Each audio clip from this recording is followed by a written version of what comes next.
Καλώς ήρθατε στο Mystery Place Project.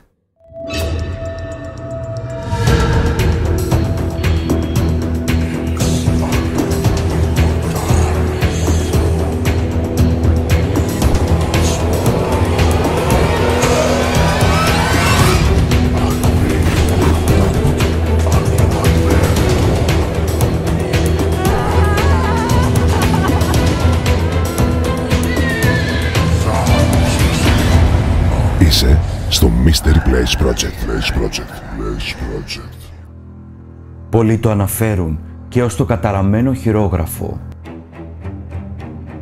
Πριν ξεκινήσουμε το ταξίδι μας στο μυστήριο, βεβαιώσου ότι έχεις πατήσει την εγγραφή και την καμπανούλα για να ενημερώνεσαι άμεσα για κάθε νέο επεισόδιο που ανεβαίνει.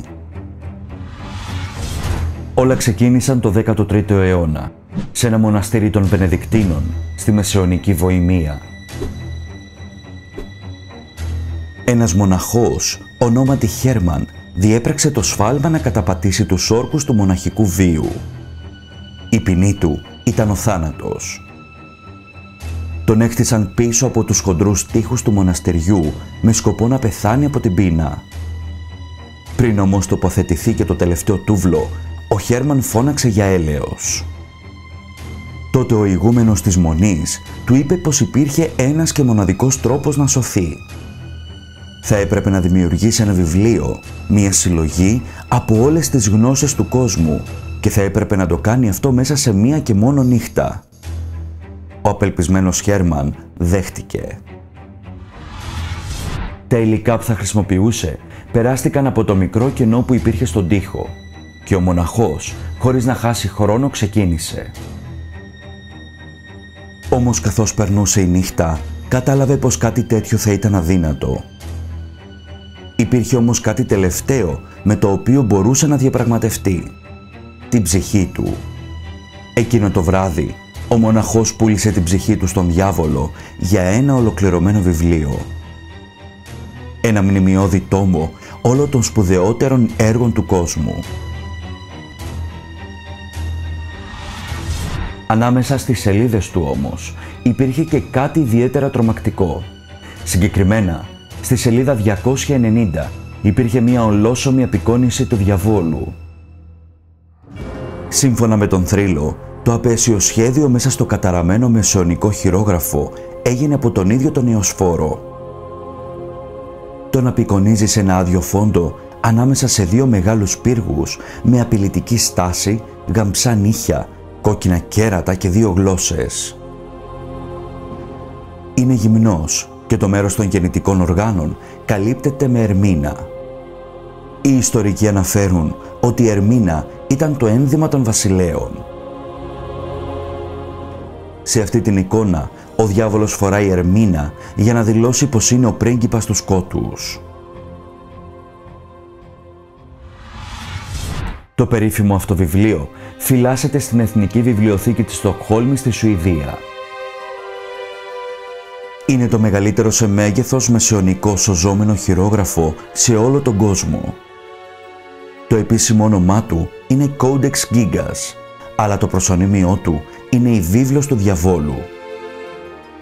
Με ύψος που φτάνει σχεδόν το 1 μέτρο, για την ακρίβεια τα 92 εκατοστά, το βιβλίο είναι τόσο μεγάλο που λέγεται ότι χρειάστηκαν περισσότερα από 160 δέρματα ζώων και συγκεκριμένα γαϊδάρων για την ολοκλήρωσή του. Το δέσιμό του είναι και αυτό από δέρμα και διακοσμητικό μέταλλο. Το ξεφύλισμα του βιβλίου, που ζυγίζει 74 κιλά, δεν είναι εύκολη υπόθεση. Απαιτεί τη συνδρομή τουλάχιστον 2 ανθρώπων για να γυριστούν οι κατασκευασμένες από δέρμα βαριές σαν περγαμηνές σελίδες του. Η μελάνη που χρησιμοποιήθηκε είχε κατασκευαστεί από θρηματισμένες φωλιές εντόμων και θεωρείται εξαιρετικά απίθανο να έχουν χρησιμοποιηθεί 2 τύποι μελάνης. Οι ειδικοί στα χειρόγραφα καταλήγουν πως λόγω της αριστοτεχνικής δεξιοτεχνίας, της φύσης της γραφής που είναι ομοιόμορφη παντού, αλλά και την απουσία αισθητών σημαδιών αλλαγής στην εμφάνιση ή την ποιότητα ούτε στο ελάχιστο, το τεράστιο αυτό βιβλίο γράφτηκε από ένα και μόνο άνθρωπο και μάλιστα σε πολύ σύντομο χρονικό διάστημα. ένα γεγονός που θεωρείται εντελώς αδύνατον. Όταν έγινε δοκιμή, προκειμένου να διαπιστωθεί πόσος χρόνος θα χρειαζόταν για τη συγγραφή με την επίπονη καλλιγραφία της εποχής ενός βιβλίου αυτού του όγκου, το αποτέλεσμα ήταν 5 χρόνια και μάλιστα αδιάκοπης γραφής. Οι ειδικοί δηλώνουν πως κάτι τέτοιο θα χρειαζόταν 25 με 30 χρόνια για να γραφτεί. Ωστόσο, υπάρχει και το θέμα της ομοιομορφίας, γιατί ο συγγραφέας δεν δείχνει σημάδια γύρανσης ή ασθένειας. Πώς μπορεί κάποιος να γράφει για 30 χρόνια χωρίς να αλλάζει εντελώς τίποτα? Το Codex Gigas αρχίζει με την Παλαιά Διαθήκη και τελειώνει με την Καινή Διαθήκη. Περιλαμβάνει επίσης γραπτά με μαγικούς τύπους, τελετουργίες εξορκισμού, ένα ημερολόγιο και πολλά άλλα κείμενα. Ένα ακόμα όμως μυστήριο υπάρχει για το συγκεκριμένο βιβλίο. 10 σελίδες του λείπουν μυστηριωδώς. Κανείς δεν είναι σίγουρος τι περιείχαν ή γιατί αφαιρέθηκαν. Αυτές οι σελίδες τελικά δεν ανακτήθηκαν ποτέ.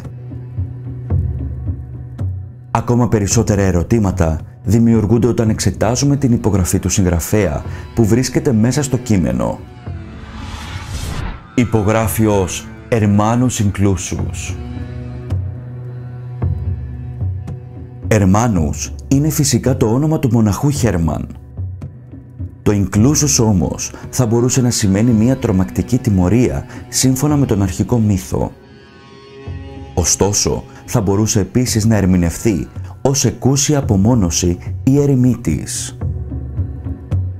Κατά την δεύτερη περίπτωση, ο συγγραφέας πιθανόν να είχε επιλέξει να αποσυρθεί από την κοινωνία και να αφιερωθεί ολοκληρωτικά στο έργο της ζωής του.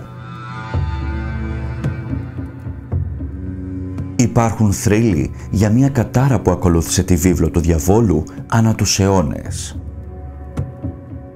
Μιλούν για την καταστροφή του μοναστηριού που το είχε, μέχρι και για ψυχική αστάθεια ηγεμόνων που πέρασε στην ιδιοκτησία τους. Όλος αυτός ο θρύλος που ξεκίνησε λίγο μετά τη δημιουργία του βιβλίου έχει πράγματι κάποια αξία. Υπάρχουν ορισμένες πτυχές σχετικά με το βιβλίο που μέχρι και σήμερα εξακολουθούν να αφήνουν τους αρχαιολόγους και τους ιστορικούς μπερδεμένους και αβέβαιους για το πώς γράφτηκε το βιβλίο γνωστό ως Codex Gigas.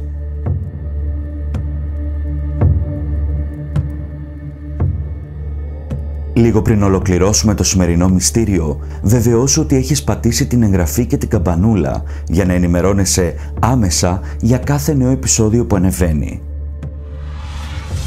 Επίσης, αν σας άρεσε το βίντεο, πατήστε like και share και αφήστε ένα σχόλιο για τυχόν θέματα μυστηρίου που θα θέλατε να δείτε. Μέχρι την επόμενη φορά, γεια σας!